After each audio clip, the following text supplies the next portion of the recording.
Ya, kasus ini memang masih menjadi perbincangan pemirsa, baik itu di media sosial maupun juga perbincangan masyarakat. Karena banyak yang mudah menilai bagaimanakah sebenarnya prosedur yang seharusnya dilakukan, baik itu oleh masyarakat pada saat ingin meminta pendampingan oleh polisi. Karena kalau kita lihat sebenarnya pengejaran terhadap pelaku penggelapan mobil semacam ini memiliki resiko yang cukup tinggi. Terlebih lagi pelaku membawa senjata api.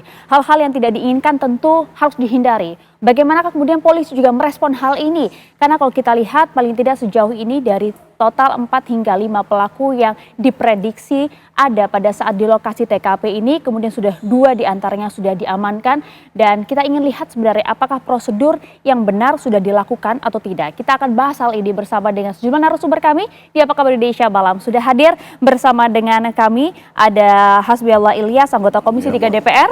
Selamat malam. Malam.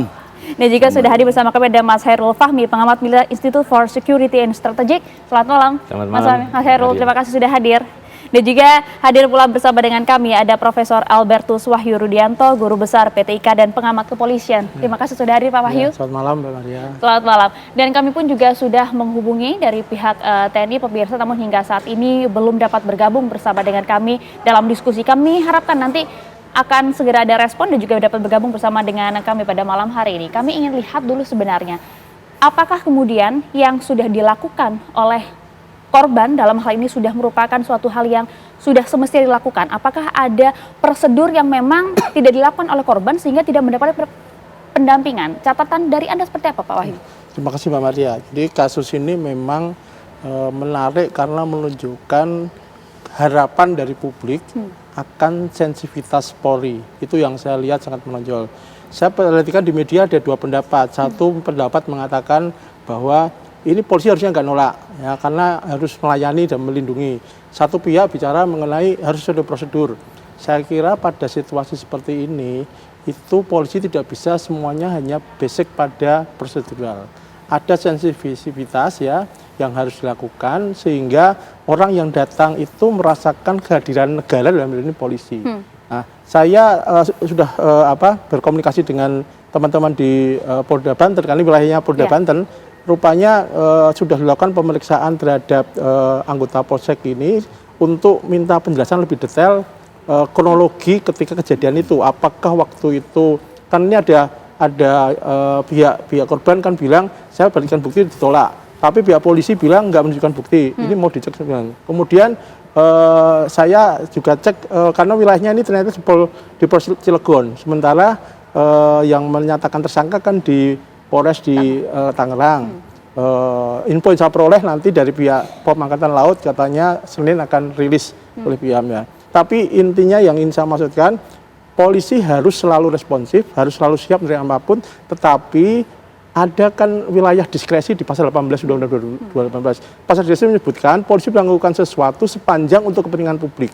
Nah, saya kira konsep mengawal ini tidak harus mendampingi, mengawal dan sebagainya, tapi kan memfasilitasi juga bagian dari polisi. Ya, konsep diskresi ini menarik untuk kita bahas ya, karena juga sudah bergabung bersama dengan kami ada Komjen Pol Purnawirawan Ito Sumardi, Kabar Eskrim 2009-2011. Selamat malam Pak Ito. Terima kasih sudah bergabung bersama dengan kami. Selamat malam, Mbak Maria. Selamat malam. Ya, yang menarik adalah kalau kita lihat dari kasus ini, karena ini bukanlah hal pertama yang kali terjadi. Ini lagi-lagi terjadi dan bahkan juga mengakibatkan 1 nyawa melayang. Kita tentu hal ini tidak ingin terulang lagi. Kami ingin lihat bagaimanakah respon dari DPR melihat kasus ini, karena kita juga masih ingat di benak kita semua kasus yang cukup mengerikan terjadi di Sukolilo-Pati, Pak Hasbi. Begini Mbak Maria, memang kasus ini sangat menyedihkan ya, yang sampai memakan korban. Tugas polisi adalah melayani masyarakat, pendampingan masyarakat. Ini ada satu hal yang tidak dilakukan oleh polisi dalam hal ini sampai kejadian seperti ini. Memang kita lihat, kalau kita melihat dari yang melakukan ini kan seorang tentara, ini harus dihukum. Dihukumnya dalam artian dari Angkatan Laut kalau nggak salah. Kita lihat hukumnya ini hukum peradilan militer. Kalau memang ditemukan, sekarang kan masih proses penyelidikan. Kalau ditemukan ada masyarakat sipil yang ikut sini berarti kan konektivitas. Nah dalam hal ini saya melihat, saya agak terenyuh melihat polisi yang surveinya sangat bagus di antara instansi yang ada. Bahkan kemarin di Komisi 3 itu yang paling responsif dibanding institusi-institusi lain itu kepolisian. Paling responsif. Paling responsif. Memang salah satu contoh contoh kecil lah. Salah satu contoh baru-baru terjadi misalnya kasus roti cepat, kasus ini cepat, kasus ini cepat. Nah kemarin pada waktu refleksi akhir tahun Pak Kapolri dengan jelas beliau mengatakan bahwa kita tidak perlu usut suatu kasus itu dengan melihat viral atau tidaknya. Nah, harus polisi ini kan melayani. Dan memang soal kejadian seperti ini bukan yang pertama kali, Mbak. Anda melihat ada pelanggaran di sini dilakukan? Ya, sekarang masih proses penyidikan. Kita lihat dari pihak kepolisian mengatakan bahwa karena tidak ada bukti-bukti, pelaporannya itu buktinya kurang. Seharusnya tidak perlu melihat, misalnya dari pihak kepolisian bilang tidak ada BPKB-nya, tidak ada ini, kalau mobil leasing harus dengan pengadilan dan surat dari polisi, kan tidak bisa. Kita kalau melihat betul prosedur kita harus jalani. Tapi ini kejar-kejaran dengan waktu. Dikejar dengan waktu, polisi itu harus bertindak cepat. Seperti itu. Oke, Pak Ito, respon Anda, Pak. Polisi kan harus melayani dan juga bekerja dengan cepat. Ada pasal diskresi di sana kalau kata Pak Wahyu. Ya, baik Mbak. Saya mungkin meluruskan dulu ya. Istilahnya itu adalah di kepolisian, permohonan bantuan kepolisian itu diatur dalam 3 undang-undang ya. Undang-Undang Nomor 2 Tahun 2002 tentang Kepolisian RI, kemudian Perkap Nomor 2 Tahun 2017 tentang tata cara pemberian bantuan oleh kepolisian kepada masyarakat, dan Undang-Undang Nomor 16 Tahun 2011 tentang bantuan hukum ya, atau pedoman untuk pemberian bantuan kepada negara kepada masyarakat. Nah, kemudian dalam prosedurnya itu kan ada pengajuan permohonan. Kemudian memeriksa permohonannya apakah memang relevan atau tidak, diperlukan atau tidak. 3, pemberian surat izin dari pimpinan ya. Karena tanpa izin itu, kalau anggota tersebut tanpa izin yang disampaikan Pak Wahyu, melaksanakan diskresi juga tidak harus diperhitungkan diskresinya itu bagaimana. Kemudian pelaksanaan upaya paksa. Nah, ini kan upaya paksanya dilakukan oleh pihak rental, yaitu masyarakat ya. Yang tentunya kalau misalnya didasarkan kepada laporan polisi dulu, misalnya laporan polisi ada dugaan terjadinya penggelapan ya mobil rental. Nah, tentunya dasarnya laporan polisi itu sudah otomatis anggota kepolisian harus melakukan tindakan kepolisian dalam hal upaya paksa. Bukan upaya paksa dilakukan oleh pihak rental, kemudian polisi harus mendampingi. Dan bagaimana kalau itu terjadi pada saat kejadian, kemudian anggota kepolisian itu ditembak misalnya. Kan dia akan dipertanyakan surat izinnya mana, apakah sudah izin Pak Pimpinan atau tidak. Memang ini dilematis Mbak ya. Nah, oleh karena itu betul tadi yang disampaikan oleh Pak Wahyu juga bahwa Propam dari Polda Banten maupun Polres itu sekarang kan membuktikan apakah memang ada kesalahan prosedur dalam bentuk kelalaian atau mungkin tidak melaksanakan tugas secara profesional atau tidak. Nah, dasarnya ada 3 dasar hukum itu. Saya kira sebagai anggota kepolisian saya pun juga akan berpikir, karena itu kan kenapa kok tidak dilaporkan dulu gitu, misalnya Pak ini ada penggelapan gitu kan, sehingga pada saat itu akan dibuatkan laporan polisi jauh sebelum kejadian itu. Ini kan upaya paksa ini dilakukan oleh pihak rental sendiri gitu, serta-merta kemudian minta bantuan kepada kepolisian yang memang harus sebagai penegak hukum harus memenuhi ketentuan-ketentuan sebagaimana diatur tadi yang undang-undang saya sampaikan. Demikian Pak Madre. Ya, kalau kemarin Pak Ito, kami juga sempat mewawancarai korban, dalam hal ini anak dari korban, ada Mas Rizky yang menyampaikan, kami pun menanyakan mengapa kemudian Anda tidak sempat membuat laporan terlebih dahulu agar prosedural juga terpenuhi sehingga pada saat pengejaran mendapatkan pendampingan dari pihak kepolisian.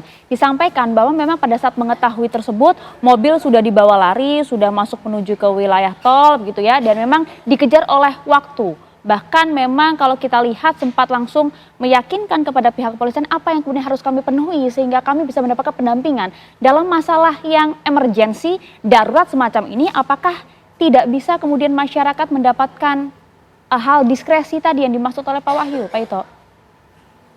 Iya, kita harus lihat dulu, kita runtut, Mbak ya. Kan ini kan sudah ada proses yaitu menyewa, rental. Berapa lama penyewaan itu? Sekian lama, kemudian dugaan setelah dicabutnya GPS itu kan di sana sudah merupakan satu indikasi adanya upaya untuk menggelapkan. Nah, itu berapa lama? Dan karena memang yang bersangkutan itu dari pihak rental mempunyai tim ya, ada tim. Kalau di leasing itu dikenal dengan debt collector. Nah, bayangkan kalau misalnya leasing ya, ada orang debt collector ingin mengambil mobil minta bantuan polisi. Nanti polisi dianggap untuk membackingi debt collector. Nah, oleh karena itu mungkin prosedur yang disampaikan atau keterangan dari pihak anak korban ya, tentunya itu harus akan menjadi bahan penilaian daripada tim propam yang sekarang sedang melakukan pemeriksaan. Jadi saya kira mungkin beda pendapat ini tentunya akan dilihat daripada sebagai bahan daripada pemeriksaan keempat anggota yang saat ini sedang dimintakan keterangan oleh pihak propam. Demikian, Mbak. Respon Anda, Pak Wahyu? Ya, saya kira betul Pak Ito, hanya begini Mbak Maria, kita juga harus lihat ini kan ada sisi prosedural sesuai ketentuan, ada sisi ekspektasi publik, harapan publik terhadap pelayanan kepolisian, logika kepolisian. Saya kira ini harus menjadi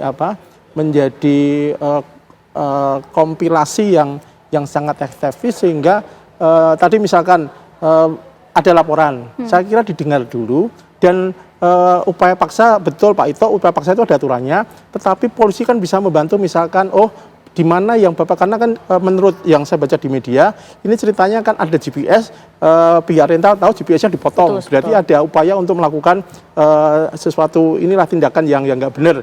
Nah, itu kalau itu disampaikan, kan polisi bisa kontak ke sana, tolong dipantau dan sebagainya, tidak harus mengawal dan tentu tidak harus melakukan hal yang melanggar ketentuan seperti upaya paksa itu, tetapi cara-cara persuasi, cara-cara komunikasi, cara-cara memberikan harapan bahwa apa yang dilaporkan itu akan memberikan harapan publik, kehadiran polisi itu saya kira yang hilang di sini. Sensitivitas polisi itu kan penaluri. Ini laporan benar atau tidak, apakah ada sesuatu sebagai, apalagi kalau saya lihat ini polisi senior semua, berpengalaman ya, feeling itu ada. Nah, feeling ini nggak dilakukan hanya berdasarkan prosedur, itu yang berbahaya. Kalau semuanya prosedur seperti kata Bapak tadi, harus begini, maka ya sudah nggak perlu ada orang pakai robot saja. Karena disitulah ada komunikasi, di situ ada perasaan, di situ ada bagaimana kedekatan polisi dengan publik. Nah, sehingga prosedur itu jangan jadi satu-satunya, tetapi cara yang dilakukan jangan sampai melanggar aturan. Saya setuju itu. Tetapi ini yang salah kan langsung ditolak. Kemudian harus ada laporan dan sebagainya. Bentuk-bentuk komunikasi ini saya kira harus diperbaiki, Mbak. Bentuk komunikasi mungkin yang ada yang salah tidak sih Pak Ito? Kalau menurut saya tidak bisa mengatakan salah benar, ini tergantung daripada hasil pemeriksaan, Mbak ya.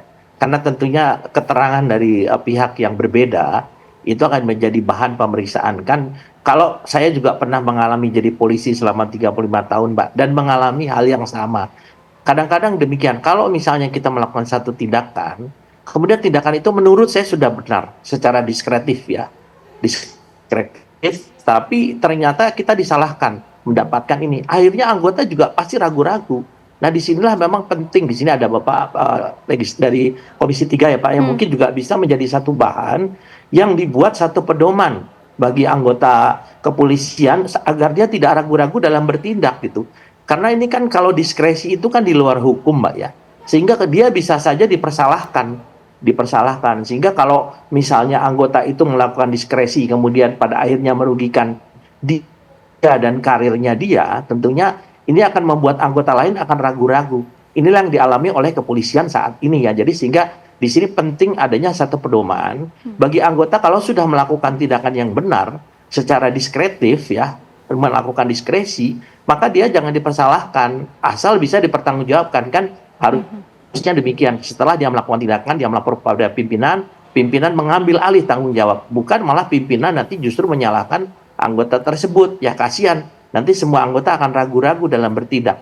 Saya kira itu yang mungkin yang harus menjadi satu pertimbangan ya tentunya bagi pihak kepolisian yang tentunya harus didukung oleh dari legislatif ya Mbak, karena dari DPR ini sebagai mitra Komisi 3 ini akan memberikan satu pedoman kepada kepolisian untuk jangan sampai kasus ini bisa terjadi lagi. Demikian Mbak. Ya itu yang kita harapkan ya, agar kasus ini tidak kembali terjadi. Langsung dicatat tadi sama Pak Hasbi ya, menjadi bahan untuk nanti di DPR Komisi 3. Tapi sekali lagi kami ingin adanya edukasi kepada masyarakat, kepada publik agar kasus serupa tidak kembali terjadi. Prosedur seperti apakah yang harus dilakukan oleh masyarakat dan juga respon polisi seperti apa yang sebaiknya dilakukan dalam kondisi-kondisi emergensi dan juga darurat seperti ini. Terlebih lagi yang menjadi perhatian publik adalah apakah kemudian ini merupakan sindikat penggelapan mobil yang di-backing oleh oknum, karena kita lihat ada salah satu dari pelaku yang diduga merupakan oknum TNI Angkatan Laut. Pak Khairul Fahmi harus menjawab hal ini, tapi usai jeda ya, sesaat lagi tetap bersama kami di Apa Kabar Indonesia Malam.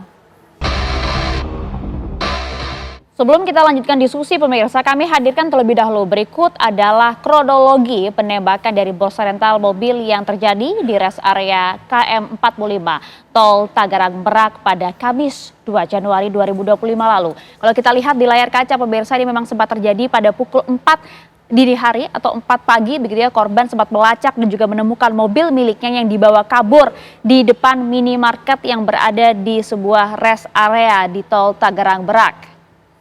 Dan usai mengetahui hal tersebut, korban kemudian bersama dengan Asosiasi Rental Mobil Indonesia menghampiri para pelaku dan juga kemudian sempat terjadi keributan. Ini yang disampaikan oleh korban pada saat kejadian.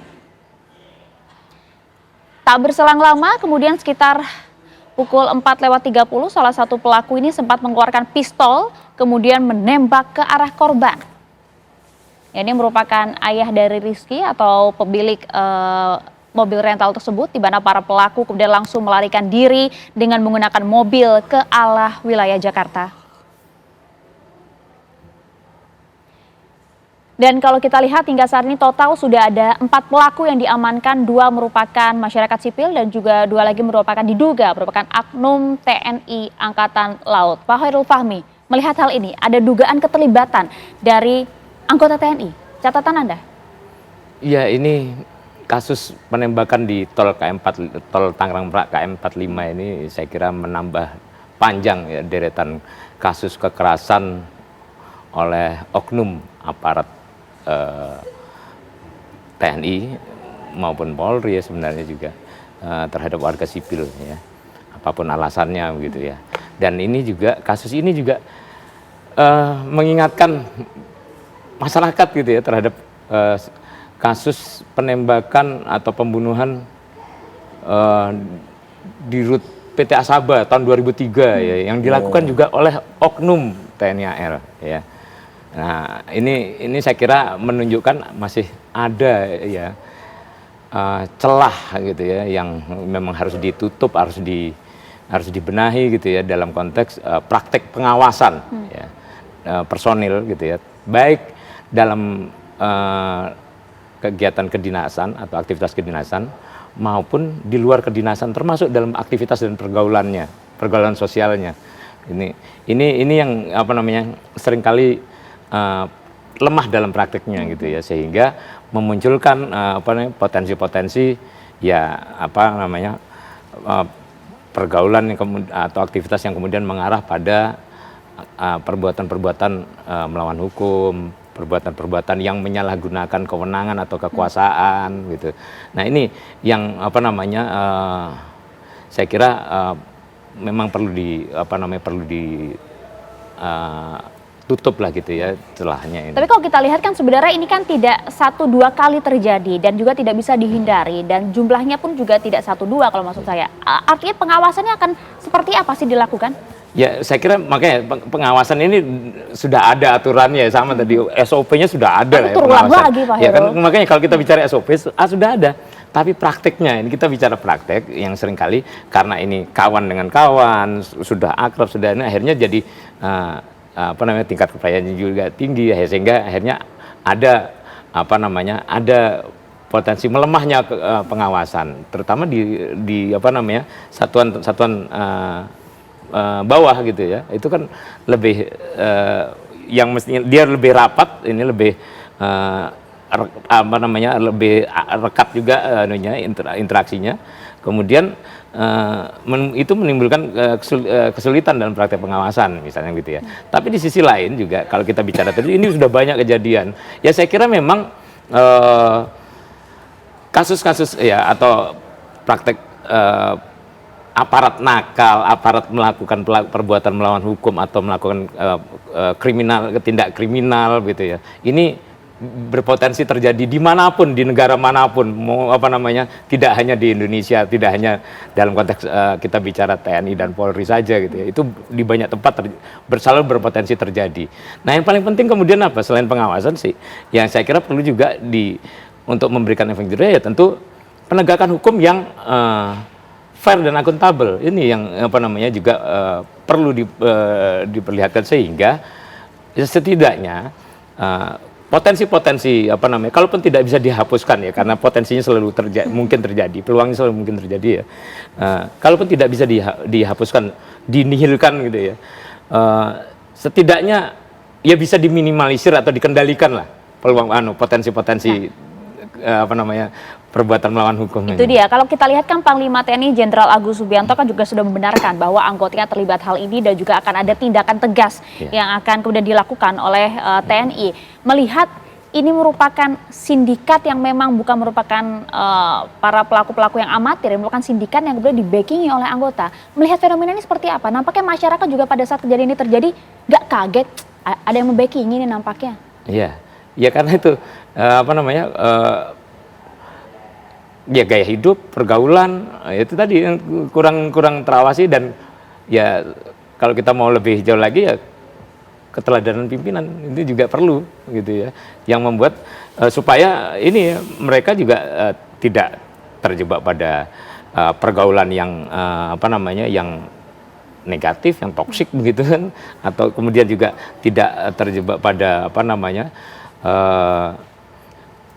aktivitas-aktivitas yang ya berkaitan dengan gaya hidup yang katakanlah buruk atau lebih dari apa yang mereka sebenarnya mampu apa namanya penuhi begitu. Itu kan yang membuat apa, mereka seringkali para oknum aparat ini seringkali kemudian terjebak pada perilaku atau praktik breaking, kejahatan ini ya. Kalau Anda lihat, analisa Anda, sebenarnya apakah hal-hal demikian, sindikat-sindikat atau kemudian pihak anggota polisi maupun TNI yang kemudian terlibat dengan hal kejahatan seperti ini, sebenarnya sudah bisa tertangkap oleh radar, sudah bisa diamati dan juga masuk ke dalam database, namun memang tindakan untuk melakukan upaya hukumnya saja yang kemudian sungkan dilakukan oleh pihak polisi? Ya, saya kira kalau bicara gelagat dari pelaku para orang namanya personil yang mungkin saja terlibat sindikat, terlibat dalam aktivitas-aktivitas yang apa namanya melawan hukum gitu ya. Itu saya kira bisa terlihat sebenarnya. Tapi kan pertama mungkin apa namanya, ini soal apa namanya ya, bagaimana membuktikan, kemudian soal apa namanya itu tadi apa namanya, dua instansi yang berbeda nih, kedekatan gitu ya. Ini sama saja sebenarnya, mau di apa namanya, di lembaga manapun asalkan punya kekuasaan, punya kewenangan, praktek-praktek yang buruk semacam ini selalu mungkin terjadi gitu ya, dengan berbagai macam cara dan modus lah gitu ya. Tapi saya kira apa namanya, selain tadi penegakan hukum yang efektif, tapi saya kira juga yang paling penting ya ini pengawasan tadi ya. Pengawasan itu kan ya tidak harus kemudian kita bicara soal orang diikuti kemana-mana, tapi bagaimana aktivitasnya terpantau, kemudian bagaimana perubahan-perubahan perilaku, misalnya perubahan-perubahan gaya hidup, misalnya itu juga apa namanya bisa terlihat, dan itu sebenarnya kelihatan. Sederhana aja misalnya yang misalnya katakanlah seorang bintara misalnya kemampuannya kalau dari gaji saja itu misalnya HP-nya apa misalnya gitu ya, HP-nya apa, tiba-tiba punya HP yang katakanlah jauh di atas apa namanya kemampuan daya belinya gitu ya, misalnya secara normal gitu, itu kan sudah terlihat, wow ini dia ada potensi dapat apa namanya, dapat uang tambahan gitu. Tapi ini kan bisa jadi alarm gitu ya, untuk melihat sejauh mana apa namanya kemampuan keuangan atau kemampuan keuangan si anggota gitu ya? ini Terus ya bisa dilihat. Harusnya bisa terlihat, Bisa dan ini terlihat. menjadi alarm untuk kita semua kasus ini. Bagaimana kemudian DPR akan berupaya ke depannya, karena kita tahu bersama Panglima TNI kan juga sudah mengakui betul ada anggota yang terlibat, dan ini bukan kasus pertama kali, Pak Hasbi. Iya, memang ini Mbak bukan kasus yang pertama kali, sebelum-sebelumnya juga sudah sering terjadi. Dari tahun ke tahun sering terjadi hal seperti ini. Yang perlu kita pikirkan, yang pertama itu kita harus mencari solusi. Bagaimana kesejahteraan TNI. Di TNI ini kesejahteraannya harus ditingkatkan. Dari tahun ke tahun, dari zaman, pada waktu itu zaman Gus Dur, setiap pergantian presiden selalu ditingkatkan kesejahteraan untuk TNI. Memang yang ironis, yang belum terselesaikan menurut saya sampai hari ini, ini efek dari Orde Baru yang belum selesai sampai hari ini, yaitu backing-membacking. Jadi tentara atau oknum TNI oknum TNI backing ini, backing itu yang perlu kita selesaikan. DPR juga akan fokus membereskan hal ini, Pak Hasbi? Kita akan lihat Komisi nanti ke depan. Iya pasti. Ini sebenarnya TNI ini adanya di Komisi 1 bukan Komisi 3. Kita dengan kepolisian, alhamdulillah sekarang sudah bagus lah menurut saya. Polisi kita itu Mbak, itu diakui oleh internasional. FBI itu berapa kali minta bantuan dengan kepolisian kita, dan bagus lah. Begitu juga dengan TNI, cuman memang betul yang dikatakan saudara kita ini, karena kebutuhan hidup tadi, karena dia membacking ini, karena mungkin faktor ekonomi yang menyebabkan hal seperti ini, menurut saya seperti itu. Faktor ekonomi yang membuat orang-orang kemudian melakukan hal ini, anggota polisi, anggota TNI terlibat dalam hal-hal kejahatan yang seharusnya tidak mereka lakukan, Pak Wahyu? Salah satu ya, tapi menurut saya integritas. Doktrin ketika dia menjadi aparatur negara, entah itu ASN, entah itu polisi, entah itu TNI, saya kira doktrin itu yang tadi kata Bapak ini cerita masa lalu itu harus dikubur. Doktrin ini harus menjadi semangat baru. Kalau orang pengen jadi kaya, pengen hedon, ya jangan jadi aparatur negara, jadilah pengusaha. Karena aparatur negara itu rutin harus lapor KPN dan sebagainya. Jadi artinya kalau saya melakukan penelitian ketika saya guru besar, dan itu saya sampaikan, kalau kita bicara dari si teori itu hanya transparansi dan akuntabilitas, tapi itu masih kurang, ditambah harus integritas. Integriti ini jadi penting. Ketika integritas itu tidak ada, selevel apapun, kan kita banyak lihat contohnya, maka BPT itu kan soal integritas, bukan soal profesional. Kalau profesional oke lah, semuanya bisa. Jadi saya kira kuncinya di situ kuncinya. Ya. Itu dia kuncinya. Menarik juga Pak Ito, kalau kita lihat apakah sebenarnya masih banyak pertanyaan sebenarnya ya dari masyarakat. Apakah kemudian para pelaku ini berjumlah berapa? Belum lagi mengenai kepemilikan senjata yang kemudian dimiliki oleh para pelaku ini. Bagaimana kemudian legalitasnya seperti apa? Nanti Pak Ito harus menjawab hal ini ya, karena kita masih menunggu rilis dari pihak kepolisian, hingga saat ini belum melakukan rilis informasinya. Senin nanti, betul ya Pak Ito ya? Nanti kita lanjutkan dalam diskusi kami bersama dengan Apa Kabar Indonesia Malam saat lagi. Ya pemirsa, kami kemarin di Apa Kabar Indonesia Malam juga sempat mewawancarai anak dari korban, yaitu yang kemudian menjelaskan bagaimanakah kronologi dari mulai mobil rental miliknya yang kemudian dibawa kabur oleh penyewa hingga kemudian berujung penembakan terhadap ayahnya. Rizky kemudian juga kemarin sempat menjelaskan bagaimanakah kekecewaannya terhadap polisi pada saat meminta pendampingan namun kemudian ditolak karena alasan prosedural. Kita simak cuplikannya berikut ini. Ya, kita memang pengajaran mobil ini sebelumnya memang sudah sudah berpapasan langsung ya di Saketi Pandeglang ya. Waktu itu mobil kami yang Brio itu dibawa oleh seseorang yang tidak kami kenal dan bukan penyewanya yang atas nama Ajat tersebut. Lalu ayah saya menanyakan dapat dari manakah mobil ini. Lalu dari yang membawa mobil kami itu dia langsung mendorongkan pistol ke arah ayah kami, sehingga ayah kami langsung mundur karena ayah kami tidak memiliki alat bela diri. Setelah itu dari belakang ternyata ada mobil Sigra yang membuntuti mobil Brio, yaitu satu kelompok dari mobil Brio tersebut. Kemudian dari kejadian tersebut, mobil langsung lari menuju ke arah Pantai Anyer, Pantai Carita dan Anyer ya. Setelah itu kita melakukan pengejaran, tetapi kita tetap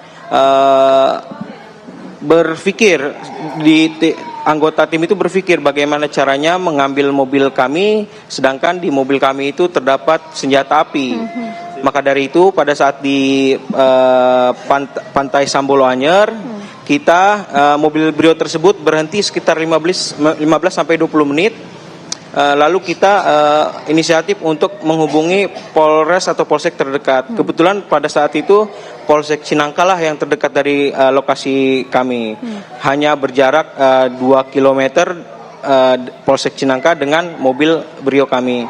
Lalu ayah saya datang ke Polsek Cinangka meminta pendampingan dari Polsek Cinangka untuk mendampingi kami mengejar mobil kami yang sedang dibawa kabur. Kemudian dari pihak Polsek tidak bisa karena mengira kalau kami ini dari leasing, tapi sudah langsung dibantahkan oleh ayah saya bahwa kami ini rental mobil, pemilik mobilnya langsung, dan kami membawa BPKB, STNK dan kunci serep sebagai alat bukti kepemilikan kendaraan. Itu sudah ditunjukkan langsung ya Mas Kemudian Rizky, dari itu pun kita belum menunjukkan, tapi sudah mendapatkan penolakan dari Polsek Cinangkanya. Dan ayah saya pun sudah menawarkan imbalan sebagai uang kerja petugas yang piket pada malam itu untuk mendampingi kami ya melakukan pengejaran mobil tersebut. Karena jujur kami tidak berani karena memang yang membawa mobil Brio itu memiliki senjata api. Setelah itu dari petugas yang piket pada malam itu dia menghubungi Kapolsek untuk menanyakan apakah bisa untuk mendampingi kami.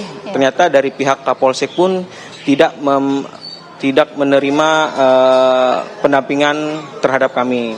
Dan kami pun mendapatkan saran dari petugas yang piket pada malam itu agar kami mengejar mobil kami sendiri ke mobil Brio tersebut. Padahal kami tahu bahwa mobil tersebut memiliki senjata api, tapi respon dari petugas yang piket pada malam itu mengatakan bahwa senjata api itu hanya bohongan. Seperti itu. Akhirnya tim rental dapat mengamankan orang yang membawa mobil Brio yang awalnya menodongkan pistol ke arah kami. Tapi sayangnya mobil orang tersebut tidak membawa senjata api, padahal kita ingin mengamankan senjata api yang dipegang oleh orang tersebut. Dan dia mengakui ia oknum dari anggota TNI AL. Lalu kita mengamankan. Pada saat kita kumpul di depan mobil Brio tersebut, dari mobil Sigra itu sudah membuka kaca mobil dan mengarahkan pistol ke arah kami, dan terjadilah penembakan langsung, tidak ada peringatan, langsung mengarah ke kerumunan kami. Namun pada saat yang bersangkutan meminta untuk pendampingan dari personil kita, ya tentunya personil kita yang paling utama adalah menanyakan legalitas ataupun identitas daripada kendaraan yang akan ditarik itu. Kemudian dalam masalahnya masalah apa? Saya kira itu wajar karena untuk mengetahui kira-kira apa nih permasalahannya gitu loh. Nah, kemudian ketika itu ditanyakan, rupanya yang bersangkutan memburu waktu atau tergesa-gesa sehingga tidak sempat menunjukkan dokumen yang diminta oleh petugas. Ya. Kenapa kita mintakan dokumen itu? Itu adalah sebagai dasar tindakan kepolisian untuk kita menghindari atau meminimalisir adanya pelanggaran hukum. Yaitu tadi wawancara saya bersama dengan anak korban, Rizky Agam, menjelaskan secara lengkap bagaimanakah kronologi pada saat kejadian. Sekaligus juga tadi kami tayangkan klarifikasi dari Kapolsek Cinangka. Pak Ito, kami minta respon Anda, Pak Ito. Ya, baik Mbak. Yang pertama tentunya kasus ini akan menjadi kajian ya untuk perbaikan protap sehingga bagi anggota tidak ragu dalam bertindak ya. Tadi Pak Prof Wahyu sudah sampaikan juga.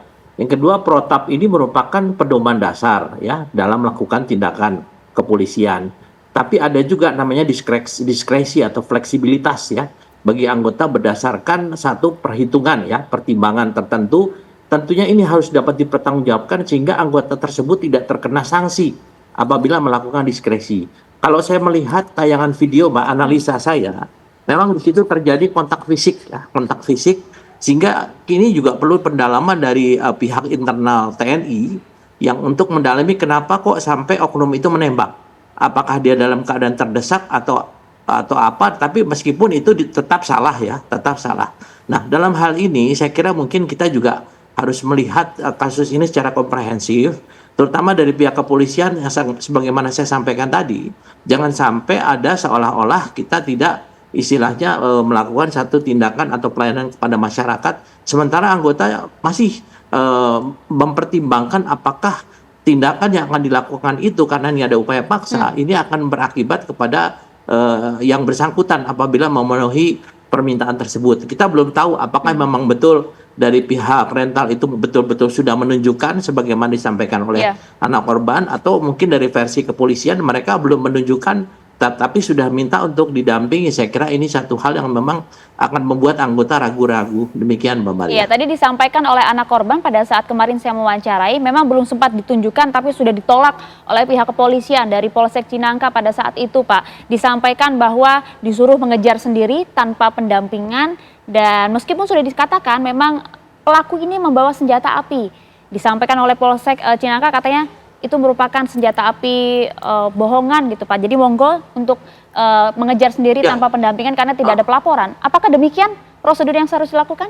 Iya, saya kira itu juga keliru, tapi memang mungkin bagi anggota umumnya Mbak ya, senjata yang digunakan itu adalah senjata airsoft gun biasanya yang dilakukan. Ini satu hal yang mungkin menjadi pelajaran juga ya, bahwa kita tidak boleh underestimate atau overestimate ya, bahwa bisa saja senjata itu senjata yang benar, apakah senjata rakitan ya ataukah, tapi biasanya yang digunakan itu yang lazim terjadi adalah mereka menggunakan senjata airsoft gun ya. Tapi bagaimanapun juga menurut pendapat saya ini dari prosedur kepolisian memang harus ada satu perbaikan ya, protap, sehingga anggota juga tidak ragu-ragu dan pimpinan juga jangan sampai mempersalahkan kalau anggota sudah melaksanakan satu tindakan yang sudah didasarkan pada protap. Jadi kami sangat memohon kepada bapak-bapak dari Komisi 3 DPR ini bisa menjadi bahan RDP sehingga nanti Pak Kapolri juga akan memberikan kepastian kepada anggota, jangan sampai anggota takut bertindak karena takut terancam sanksi untuk mempengaruhi karirnya kalau dia melakukan diskresi. Ini juga pekerjaan rumah buat Prof Wahyu juga nih. Demikian Pak. Iya, Pak Hasbi. Ya memang protap yang sudah dilakukan sama polisi ini memang agak ribet kalau kita lihat ya. Agak ribet, tapi memang itu yang harus dilakukan. Tadi misalnya salah satu contoh, anak korban itu sudah mengatakan bahwa belum menyerahkan tapi sudah ditolak. Ini kan perlu bukti benar atau tidaknya. Lebih baik menurut saya kita tunggu aja penyelidikan ini. Bisa jadi ini karena soal seperti ini Mbak, permasalahan seperti ini, satu polisi juga kadang-kadang mohon maaf oknum polisi ini takut, sudah tahu oh di sana ada backingnya, sudah itu dia Pak. Nah ini yang mesti kita benar-benar evaluasi. Di sana backingnya ada siapa. Bagaimana polisi memberikan rasa aman dan juga keamanan bagi masyarakat itu? Iya, polisi saya rasa tidak berpikir, polisi itu berpikir panjang menurut saya. Karena memang kasus leasing mobil ini kadang-kadang di belakangnya itu ada backing. Kadang-kadang oh penyewaan mobil ini mobil masih, jangan-jangan ini mobil masih leasing. Polisi bertindak harus apa? Harus izin pengadilan, harus izin dengan kepolisian, kan seperti itu. Jadi tidak bisa menurut saya itu kita menyalahkan kepolisian full di sini, tidak bisa. Nah polisi betul harus bertindak dengan prosedural yang ada, harus sesuai dengan protapnya. Begitu juga yang memang yang saya sayangkan di sini hanya satu, polisi harus melayani masyarakat. Kenapa di sini agak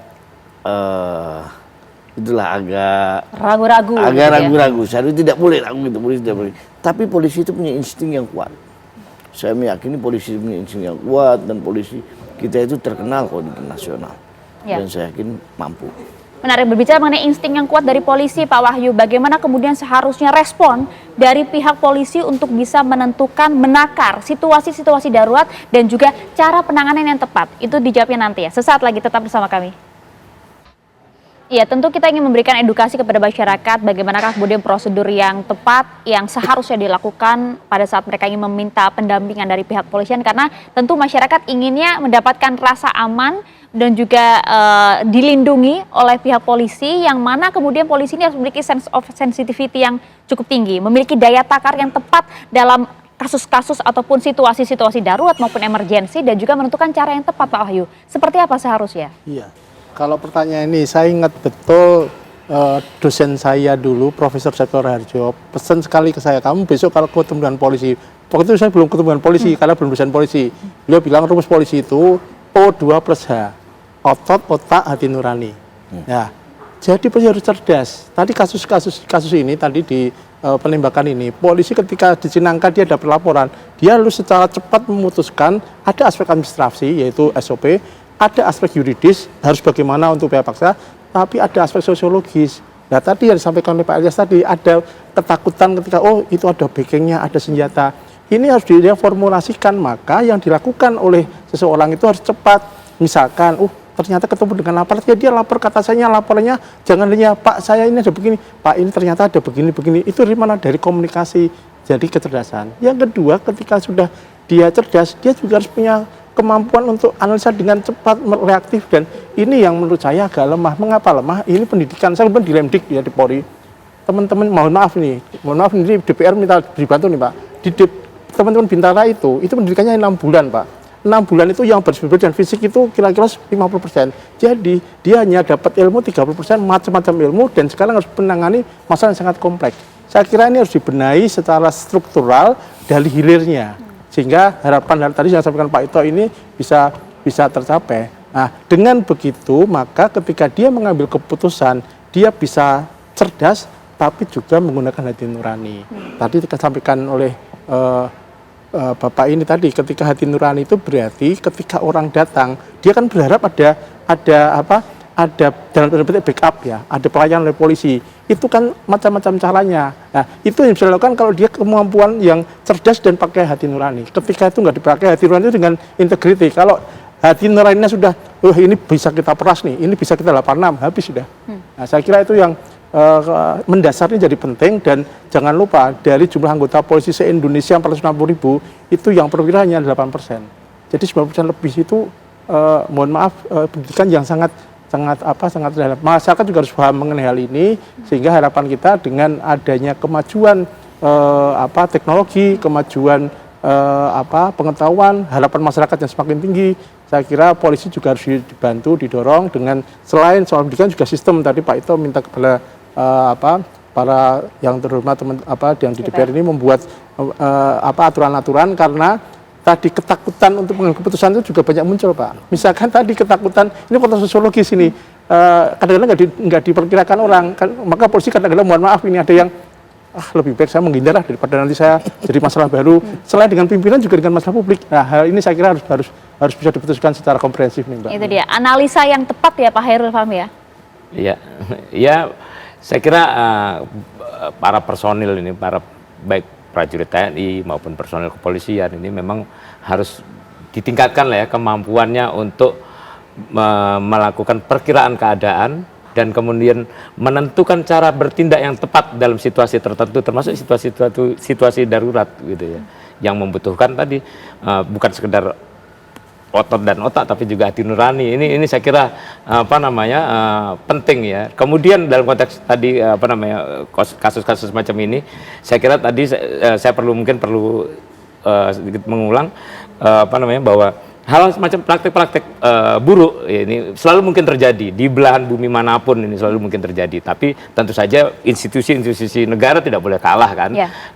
Penting bagi institusi TNI, Polri segala macam ini untuk tetap kuat dan memastikan profesionalisme, integritas ini tetap terjaga. Mulai dari mana? Dari kita bicara integritas. Kita bicara mulai dari bagaimana membedakan antara kebutuhan dan keinginan. Saya kira kalau kesejahteraan itu relatif lah ya. Relatif. Ada banyak orang dengan standar kesejahteraan di bawah atau istilahnya prasejahtera gitu ya. Tapi mereka tidak melakukan tindakan kriminal kan. Jadi saya kira ini soal membedakan bagaimana mana kebutuhan, mana sekedar keinginan. Dan kemudian kalau kita bicara keinginan itu berkaitan dengan gaya hidup tentunya, bukan kebutuhan hidup kan gitu. Sehingga ini juga harus diedukasi kepada aparatur kita kan gitu, sehingga mereka juga tidak gampang terjebak pada hal semacam ini. Dan yang lain lagi ya, soal keteladanan pimpinan, termasuk juga pimpinan juga karena tidak boleh dalam kaitan konteks kewenangannya, kekuasaannya, kemudian juga tidak boleh juga menekankan anggota untuk kemudian ya apa yang disebut kelaziman oleh masyarakat, oleh publik gitu ya, seperti ya katakanlah apa yang dulu disebut katakanlah atensi, danau komando segala macam, itu saya kira itu bentuk yang harus dihapuskan sebagai bentuk keteladanan pimpinan. Ini yang penting saya kira. Iya, termasuk juga saat ini kan sudah ada 4 orang yang diamankan begitu ya, 2 merupakan masyarakat sipil dan juga 2 lagi merupakan oknum dari TNI. Apa yang sebenarnya upaya hukum seperti apa yang nanti kemudian harus dijalani dalam proses ini Pak Ito? Iya, yang pertama tentunya jelas masyarakat memerlukan transparansi ya Mbak ya. Harus jelas dibuka mengapa ini bisa terjadi. Kemudian tadi saya sependapat dengan Prof. Wahyu. Saya pada saat menjabat dulu selalu mengingatkan pada anggota menegakkan hukum itu tidak hanya berdasarkan undang-undang tapi juga hati nurani. Nah ini sekarang sudah ada jalurnya Mbak ya, atau landasan hukumnya, itu restoratif justice. Jadi kita mungkin pernah dengar ada satu kasus seorang ibu yang mencuri atau mengambil beberapa keping buah kemudian harus disidang ya. Saya kira ini betul kata Prof. Wahyu, hanya sekarang bagaimana anggota itu melaksanakan diskresi, tetapi dia tidak ada kekhawatiran melaksanakan atau akan terkena sanksi. Kalau dia betul-betul diatur dalam satu peraturan perundang-undangan. Nah, kembali tadi disampaikan oleh Pak Fahmi ya, kalau nggak salah itu memang anggota daripada TNI ini kan macam-macam ya Mbak ya, oknumnya. Ada yang mereka sudah terbiasa, biasanya kalau membawa senjata itu tentu itu ada aturannya juga. Jadi SOP yang dilanggar ini tentunya dilanggar oleh oknum. Nah ini harus transparan dibuka kepada masyarakat. Sebaliknya bagi kepolisian, sindikat ini harus dibuka untuk masyarakat aware ya. Masyarakat bisa mengetahui, bisa mengantisipasi jangan sampai ini terjadi, terutama bagi mereka yang berusaha di bidang rental. Saya kira kasus ini bisa menjadi sesuatu yang pelajaran bagi kita semua melalui media, dibuka secara jelas termasuk daripada sanksi hukum yang diberikan kepada pelakunya. Demikian Mbak Maria. Iya, Pak Hasbi, evaluasi DPR seperti apa nanti? Ya, kita akan mengevaluasi kejadian seperti ini. Yang terpenting bahwa aparat harus lebih responsif lagi, dan memang soal senjata tajam ini mesti dievaluasi benar menurut saya, Pak. Karena orang berbeda kalau mereka itu megang senjata atau tidak megang senjata, diberikan kekuasaan atau tidak punya kekuasaan. Jadi itu faktor akhlak, kalau mohon maaf, faktor mental. Nah, ini mesti dievaluasi, dilihat psikolog orang tersebut. Karena kejadian-kejadian seperti ini karena salah satu faktor menurut saya, karena dengan gampangnya memberikan senjata. Jadi senjata kepada, betul kita hak bagi TNI, bagi polisi, tapi diberikannya itu kalau keluar bagaimana kalau dia tidak diberikan? Diberikan di waktu dinas saja, kalau di luar dinas tidak, itu yang mesti kita evaluasi menurut saya. Itu yang nanti akan dievaluasi oleh DPR ya? Lagi reses kalau sekarang ya Pak ya? Oke, terima kasih banyak Pak Hasbi, terima kasih Pak Hairul Fahmi, terima kasih Pak Wahyu, dan juga Pak Ito sudah bergabung bersama kami di Apa Kabar Indonesia Malam. Sekali lagi ini menjadi pembelajaran untuk kita semua. Harapannya diskusi ini menjadi edukasi agar masyarakat tahu betul apa yang seharusnya dilakukan dan juga bagaimana respon dari polisi agar hal serupa tidak kembali terjadi.